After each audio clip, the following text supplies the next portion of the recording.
তো উপস্থিত অতিথিবৃন্দদের কাছে আমার একটা অনুরোধ থাকবে, আজকের আমাদের ৮ নং ওয়ার্ড বিএনপির যে কাউন্সিল হচ্ছে, তো সেখানে বিগত দিন যাদের রেকর্ড যতটুকু ভালো আছে খারাপ আছে সম্পূর্ণ বিবেচনার উপরে আপনারা আজকের এই কাউন্সিলটি শেষ করবেন। বিএনপি নেতাকর্মীদের দৃষ্টি আকর্ষণ করবো সিনিয়র নেতাদের কাছে যে ত্যাগীদের মূল্যায়ন করবেন। অনেক আমলিকের লোক দেখা যাচ্ছে এখানে, এমনভাবে কমিটি করিয়ে যে আমলিকের লোককে একটু ঢোকার সুযোগ দিয়েন না। আমরা আন্দোলন করেছিলাম, আমরা গুলি খেয়েছিলাম, মাঠে আমরা ছিলাম। কোনো খোলা মাঠে কোনো জায়গায় মিটিং করতে পারি নাই। আমি আমার রব্বুল আলামিনের কাছে শুকরিয়া আদায় করি। সিনিয়র নেতৃবৃন্দ, আমি দেখতেছি 15টা ওয়ার্ডের মধ্যে 13 জায়গায়, আপনারা 15টা ওয়ার্ডের মধ্যে 13 জায়গায় পৌর বিএনপির কর্মী সভা করেছেন। ওখানে আমি দেখেছি, আমার বিশ্বাস ত্যাগীদেরকে আপনারা মূল্যায়ন করেছেন।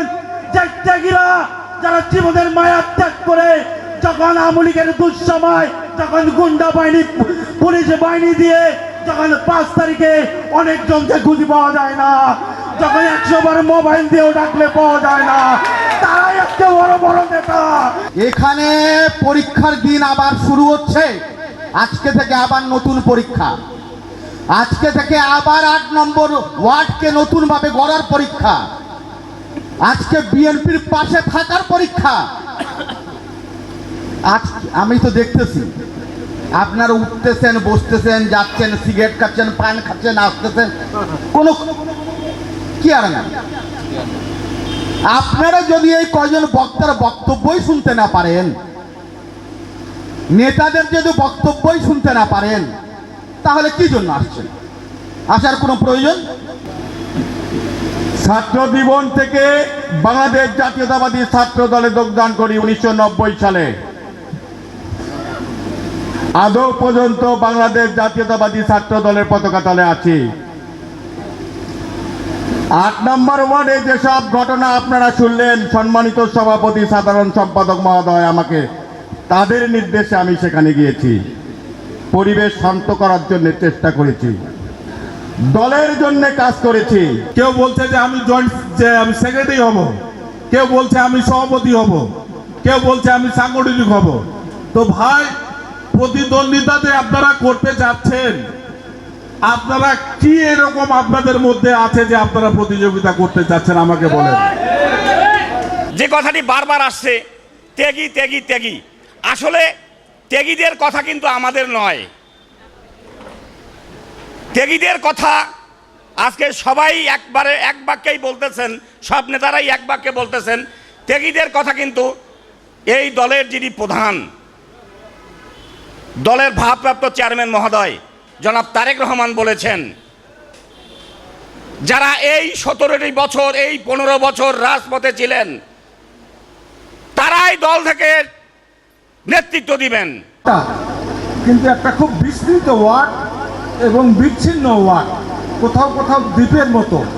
যদি আমরা ধরি, এই দিক থেকে রংপুর রুট থেকে শুরু করে ওই যে মতিয়ার ডাক্তারের বাড়ি, ওইখান থেকে শুরু করে এই দিক সোজা চলে আসলো, এই দিক থেকে সর্দারপাড়া, মণ্ডলপাড়া, নিজপাড়া, আবার এইদিকে আবার মানে ডাঙ্গাপাড়া, অর্থাৎ আমাদের উপজেলার পিছনের এই দিকটা সবুজ সংঘ মাঠের এই সংলগ্ন এলাকাটা, তারপরে টেকনিক্যাল কলেজ, কলেজপাড়া, তেলিপাড়া, আমাদের ক্যাম্পের একটা বিরাট অংশ, তারপরে নিচু কলোনি, খাটিয়া মহল্লা, তারপরে আবার চলে গেল বালাপাড়া, বালাপুকুর, তারপরে এয়ারপোর্টের পশ্চিমে তেলিপাড়া।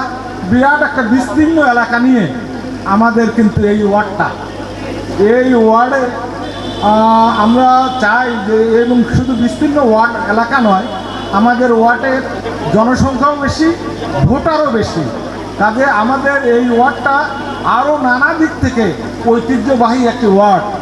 ঐতিহ্যবাহী একটি ওয়ার্ড এই কারণে যে 100 বছরের পুরাতন একটি মাদ্রাসা, 100 বছর, 1926 সালে প্রতিষ্ঠিত হয়েছিল যে মাদ্রাসা, এত অঞ্চলে এই ধরনের পুরাতন মাদ্রাসা নেই।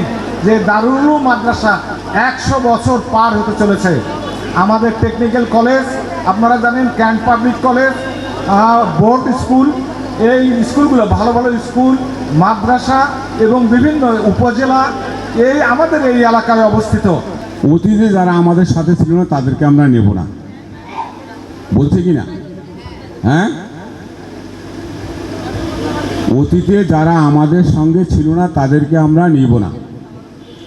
তা আমরা দলকে বাড়াতে চাই না কমাতে চাই? হ্যাঁ, আমরা বলবো অতীতে সরাসরি যারা আমাদের বিরোধিতা করছে তাদেরকে সাথে নেব না, কিন্তু অতীতে যারা আমাদের ক্ষতি করে নাই তাদের সাথে ছিল তাদেরকে আমরা সাথে নেব, তাই না? এমন একটা সময় ছিল, বড় বড় কথা বলতেছি, 17 বছরে আমরা এভাবে কোথাও কোনো সময় কমিটি গঠন করতে পারি নাই। এটা বাস্তব সত্য কিনা? এবং এটা বাস্তব সত্য কথা। দারুল সেন্টারে যিনি জয়লাভ করেন, যে মার্কা জয়লাভ করে, সে এমপি হয়, সে উপজেলা চেয়ারম্যান হয়, সে পৌর মেয়র হয়।